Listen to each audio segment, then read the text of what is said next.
Olá, pessoal, a paz do Senhor. É muito bom estar aqui com vocês novamente. Começando mais um livro do nosso curso de teologia. Esse nível é o nível básico, nível 1.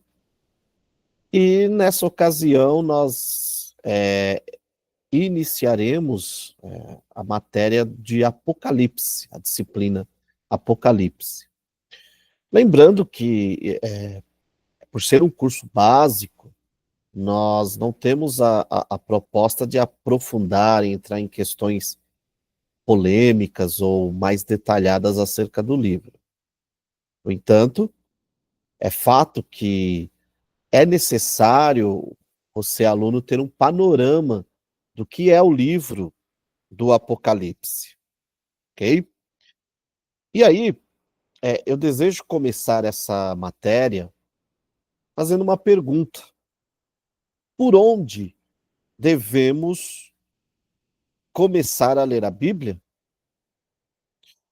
Com certeza, querido aluno, eu garanto a você que não deve ser pelo Apocalipse. Porque para eu compreender o Apocalipse, eu preciso ter passado principalmente pelo Antigo Testamento. À medida que a nossa aula se desenvolver, vocês perceberão que as coisas, as cenas, os detalhes que são apresentados no Apocalipse, João, ele utiliza principalmente o Pentateuco, né, para espelhar, por assim dizer. Então, só para que vocês possam ter uma ideia, a descrição que ele dá do Jesus glorificado. Se você for para a descrição das vestes do sumo sacerdote, é muito parecido. No Éden, nós vemos uma árvore da vida. No Apocalipse também. Então, esses são alguns detalhes que, à medida que as nossas aulas forem acontecendo, vocês perceberão, tá bom? Mas tem uma segunda pergunta que deve ser feita. O que é o livro do Apocalipse? Diferente do que muitos pensam, o livro do Apocalipse, ele não é um livro para que você, aluno, ou eu, ou qualquer pessoa que seja, fique tentando prever o futuro. O Apocalipse fala do futuro, mas a proposta principal dele não é essa. Muito menos servir de base para, como eu posso dizer, teorias da conspiração. Então, o Apocalipse, ele é um livro que fala muito mais do presente do que do futuro. Ele fala muito do nosso presente. Então, o Apocalipse, ele não é também um livro que nos faz querer escapar da realidade para ter um encontro com o Cristo nos ares. Mais do que isso, nas palavras de Paulo, é um livro que inspira esperança, confiança no presente e um futuro que não chegará sem passar pela realidade do hoje. Então, o Apocalipse, também, mais uma vez citando Paulo é o convite de Deus para localizar a nossa história e os nossos dramas dentro da grande história cósmica de Deus. Então, diferente do que muitos pensam, o Apocalipse ele é um livro de esperança. Ele é um livro que vai nos fazer refletir e pensar o quanto Cristo cuida da igreja. Para você aprofundar ainda mais o seu conhecimento no livro do Apocalipse, eu indico essas obras. Se do Paulo e Deus falou na língua dos homens é excelente. Todas as obras aqui são muito boas. São livros de entrada, então não são obras acadêmicas. Livros com uma leitura muito boa e que vai te dar um panorama também do que é esse livro do Apocalipse, que é um livro fascinante. O conteúdo do livro do Apocalipse, né, embora muitas das vezes utilizado apenas para falar da realidade última e futura, ele é um livro que ele tem como proposta nos encorajar no hoje, né? E ele está ancorado também dentro de um contexto histórico muito forte. Haja vista as 7 igrejas, as 7 cartas enviadas às 7 igrejas, né?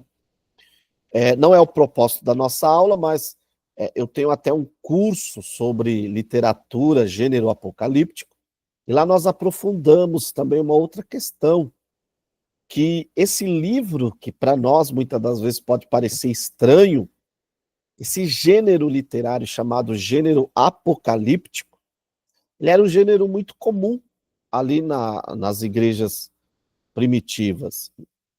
Então, eles não tiveram nenhuma dificuldade em compreender coisas que para nós, muitas das vezes, é complicado, né? Então, essa é a grande questão aqui. O Apocalipse, ele, por mais que fale de realidades futuras, mas ele deve conversar com o meu hoje. Aí sim fará sentido muito do que ele fala sobre o futuro.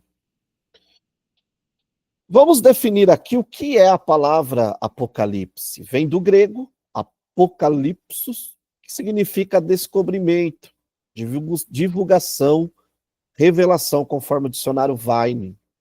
Então, não é um livro de mistérios, de segredos. Se você está com dificuldade de compreender o Apocalipse, alguma coisa tem de errado, entendeu? Por quê? Porque esse livro, ele é o livro onde Deus revela para nós o desenrolar da história, né?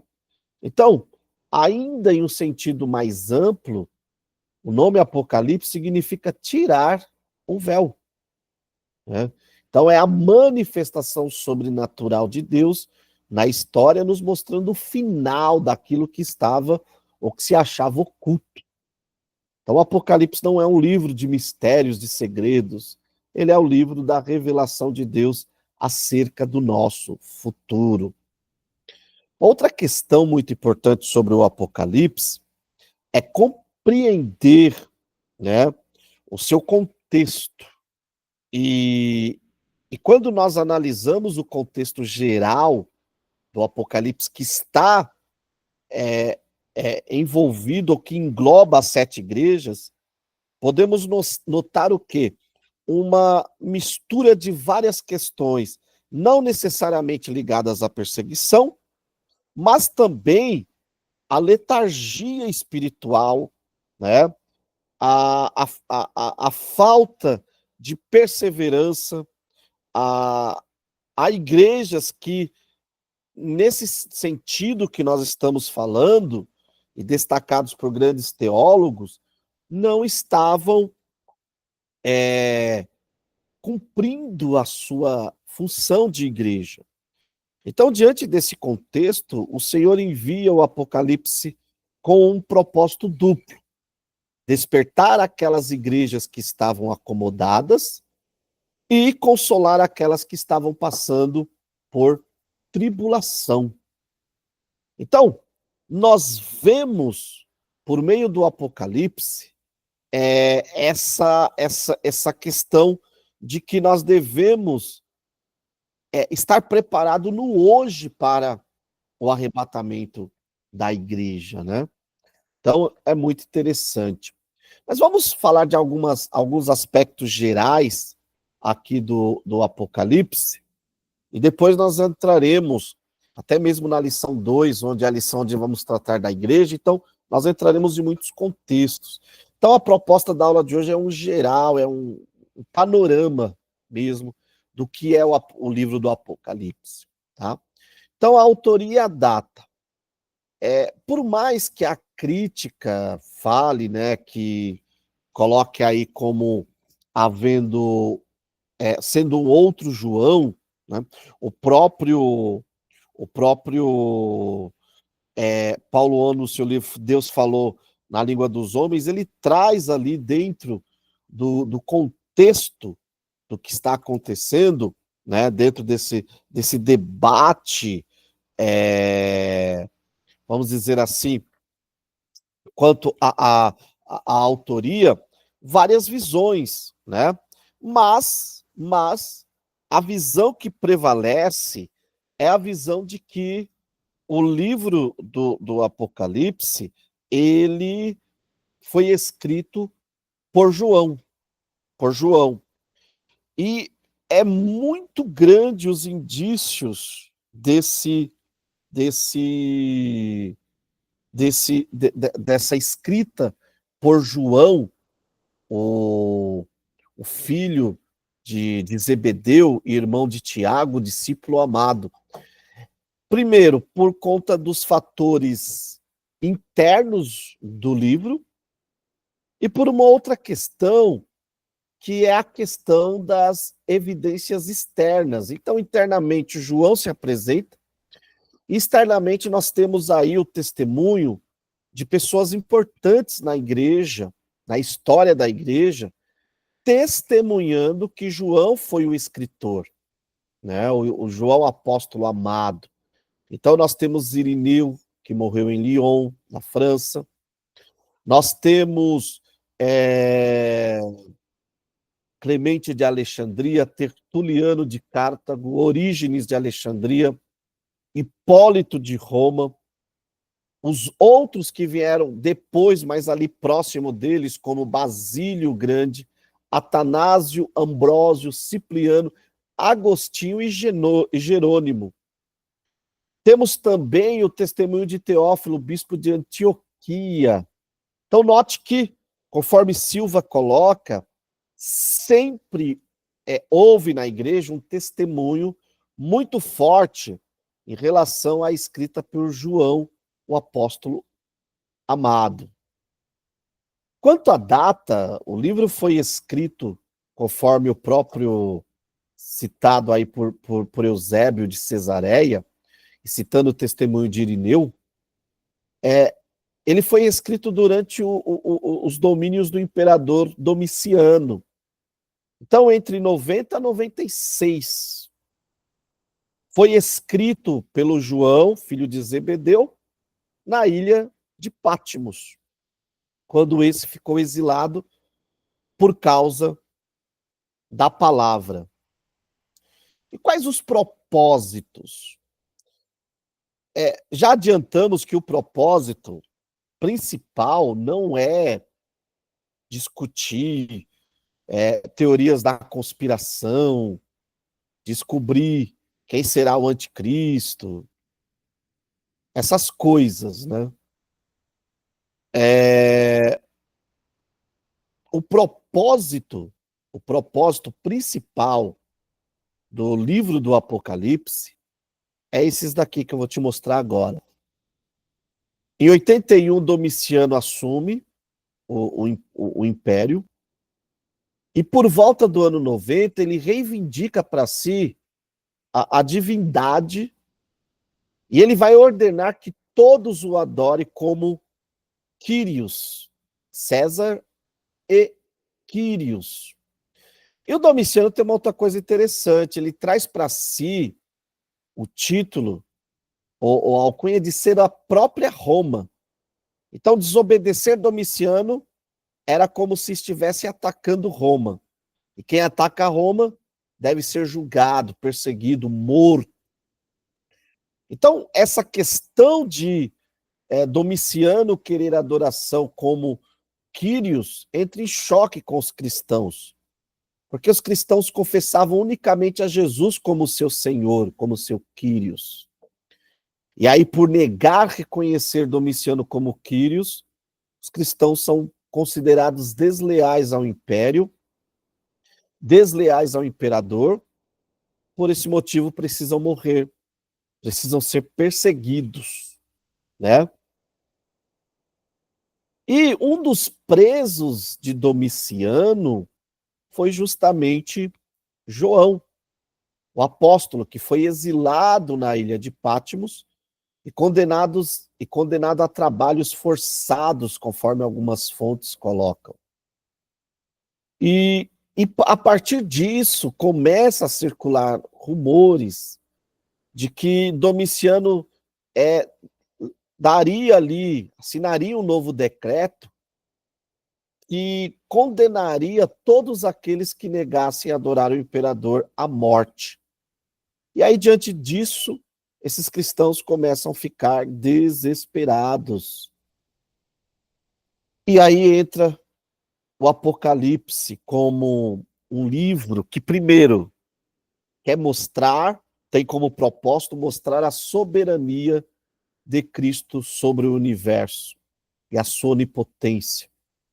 Segundo, mostrar a situação das 7 igrejas que estavam sendo perseguidos ali na Ásia Menor. Mostrar o juízo reservado aos ímpios, o triunfo glorioso daqueles que perseveram, a manifestação gloriosa de Jesus com sua igreja, a derrota final de Satanás e a vida eterna na glória, na presença de Deus para os salvos.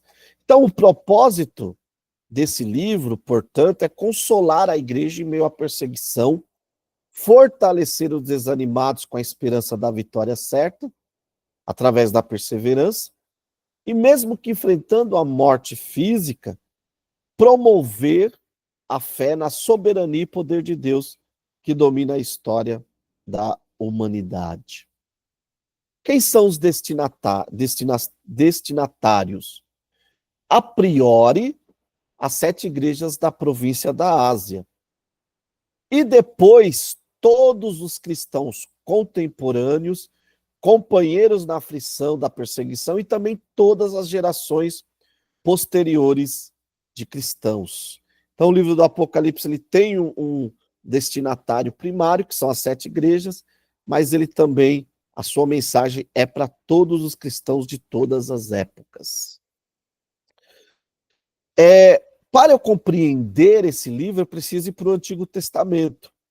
E aí, a Henrietta Mears, né, exemplifica esses conceitos sobre o Apocalipse e comparando aos livros do Antigo Testamento nos seguintes modelos. Em Gênesis, temos os céus e a terra que são criados. Em Apocalipse, um novo céu e uma nova terra. Em Gênesis, aparece o sol e a luz. Em Apocalipse, lemos que não teremos necessidade de sol nem de lua, porque Cristo é a luz do novo céu. Em Gênesis, há um jardim. Em Apocalipse, uma cidade santa. Em Gênesis, o casamento de Adão, o primeiro. Em Apocalipse, o casamento também do segundo Adão, Jesus Cristo. Em Gênesis, o início do pecado. Em Apocalipse, o seu fim. Então, podemos traçar um paralelo e acompanhar tudo isso. Em Gênesis, aparece o grande adversário do homem, trazendo tristeza, dor, lágrimas. Em Apocalipse, vemos a sua ruína, a sua condenação, e sendo enxugado dos nossos olhos todas as lágrimas. Uma outra característica desse gênero, que é o gênero apocalíptico, são os simbolismos, né? Então, o livro do Apocalipse ele é rico em simbologia, principalmente no que diz respeito ou que gira em torno de números. E o número 7, ele tem uma presença muito grande ali. E ele fala da plenitude, da perfeição. Então, 7 espíritos, 7 igrejas, 7 castiçais de ouro, 7 cartas, 7 anjos, 7 selos, 7 trombetas, um cordeiro com 7 pontas e 7 olhos, 7 trovões, 7 traças, entre outras decorrências. Ao total, 54 vezes o número 7 aparece no Apocalipse. E isso nos traz o quê? Uma ideia de uma revelação perfeita. Né? Então não precisamos recorrer a nenhum outro livro. temos aqui Deus mostrando-nos o futuro de forma perfeita. Quando falamos de linhas gerais do Apocalipse, precisamos passar pelas escolas de interpretação. Então, há pelo menos 4 escolas principais. Tá? Há outras, mas essas são as 4 principais.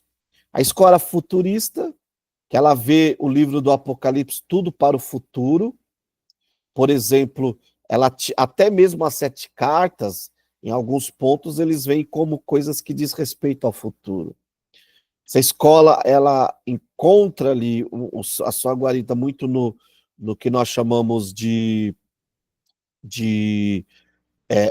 o pessoal que trabalha no dispensacionalismo, com dispensacionalismo. Nós temos a escola preterista, que as profecias foram cumpridas ali no século I. Também é um outro perigo. Se o futurista é perigoso porque ele vê tudo para o futuro, o preterista já viu tudo como algo que aconteceu.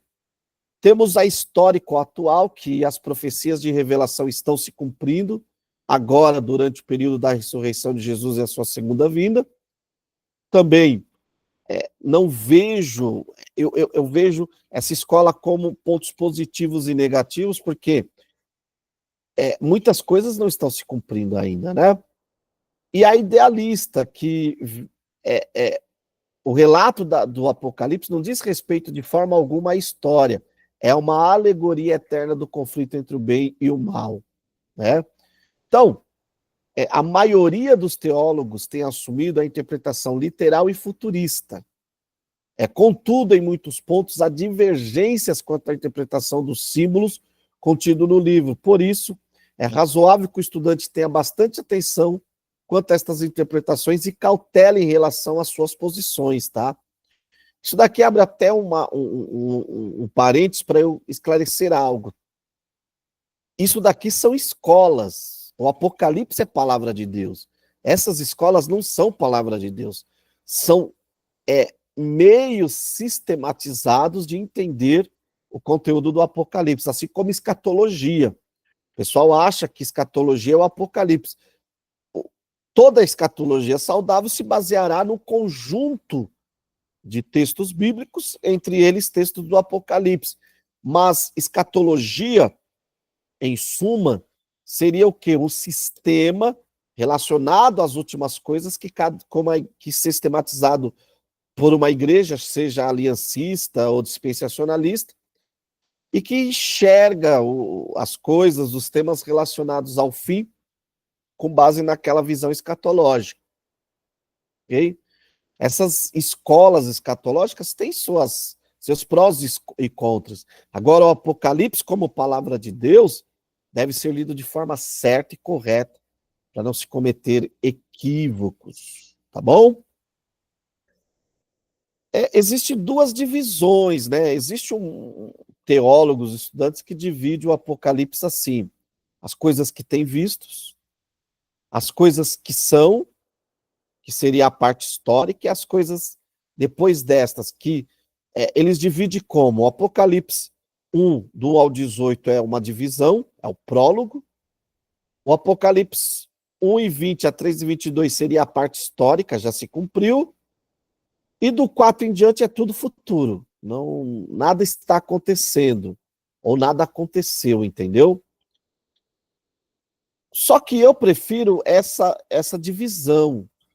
O prólogo, as cartas que falaram, mas também continuam ainda nos trazendo lições, falam ao nosso coração, a visão da majestade divina e os selos, os juízos, acontecimentos relacionados àquele período de grande tribulação, mais juízo, a destruição, a queda da grande meretriz, a volta de Cristo e a conclusão.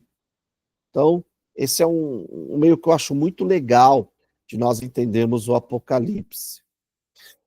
Agora, vamos aqui entrar em algumas partes, ainda que meio que introdutórias. Então, João, ele sauda a igreja, né? Depois dessa saudação, ele apresenta Cristo como aquele que venceu a morte. E o apresenta também como o príncipe dos reis da terra. A igreja está passando perseguição na mão de um tirano, um imperador, um príncipe. E Cristo vem e diz que ele é o rei dos reis, o soberano, né? Então, é muito interessante essa questão. Agora, vamos entrar um pouco aqui, né? Então, a primeira visão que ele tem é a visão de Cristo glorificado. Essa visão do Cristo glorificado, ela é muito importante, por quê? Porque muitos irmãos ali, e quem sabe até o próprio João, tinha uma visão do Cristo que foi crucificado. Mas agora Cristo aparece glorificado, né? E é muito interessante, por quê? Porque essa questão do Cristo glorificado vai um choque contra Roma. Porque lá está Roma dizendo que é poderosa, né? Roma dizendo que pode fazer o que quiser. Havia uma lenda também circulando, né? Que era a lenda da ressurreição de Nero, né?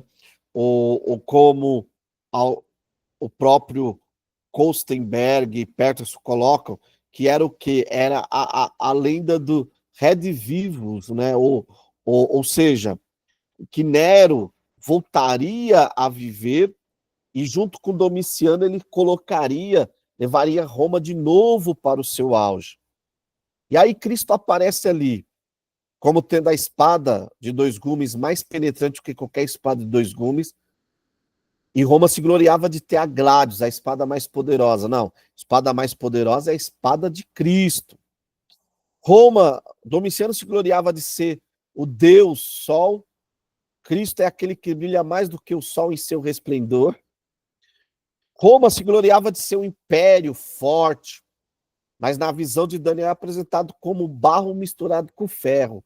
Os pés de Cristo são como metal reluzente, fortes, firmes. E Cristo é eterno, né? Então ele é todo poderoso. Então, e essa questão do Red Vivos, que era uma lenda que corria, quando Cristo fala, olha, eu tenho a chave da morte e da vida e ninguém vive sem eu permitir, parafraseando. É consolando ele e falar, calma, Nero não vai ressuscitar não. Para ele ressuscitar, ele tem que passar por mim. E sou eu que autorizo, porque eu sou o dono da vida. Então é muito profunda essa questão da visão de Cristo glorificado. Isso nós veremos com mais detalhes no estudo sobre as 7 igrejas, que será o fruto da nossa próxima aula. E eu espero você nessa aula das 7 cartas às 7 igrejas da Ásia. Deus abençoe e até a próxima.